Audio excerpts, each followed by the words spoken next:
එක්තරා අවස්ථාවක පුතෙක් කියනවා තාත්තට තාත්තේ මට නිතරම තරහ යනවා කියලා. ඊට පස්සේ තාත්තා කියනවා ඔයාට තරහ වෙන අවස්ථාවට අර සුදු බිත්තියකට එන ටිකක් ගහන්න කියලා කියනවා. ඊට පස්සේ පුතත් එන ගහන්න පටන් ගන්නවා තරහ යන අවස්ථාවට. පළවෙනි දවසේ 30ක් විතර ගෙවුවා, දෙවෙනි දවසේ 20ක් විතර ගෙවුවා, තුන්වෙනි දවසේ වෙනකොට අඩු වෙනවා. ඊට පස්සේ පුතා තාත්තට කියනවා තාත්තේ දෙන්නම් තරහ යනක අඩු වෙනවා කියලා. ඊට පස්සේ තාත්තා කියනවා තරහ නැති අවස්ථාවට එනේ ගලවන්න කියලා. ඊට පස්සේ පුතා ගලවන්න පටන් ගන්නවා. ගැලෙව්වා. දවස් දෙකක් වෙනකොට එන ටික ගැලෙව්වා. ඊට පස්සේ තාත්තට පුතා කියනවා තාත්තේ මට නම් දැන් තරහ යන්නේ නැහැ කියලා.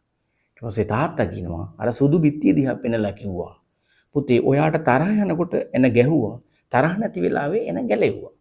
නමුත් අර සුදු බිත්තිය දිහා බලන්න බිත්තියට ලොකු හානියක් වෙලා තියෙනවා.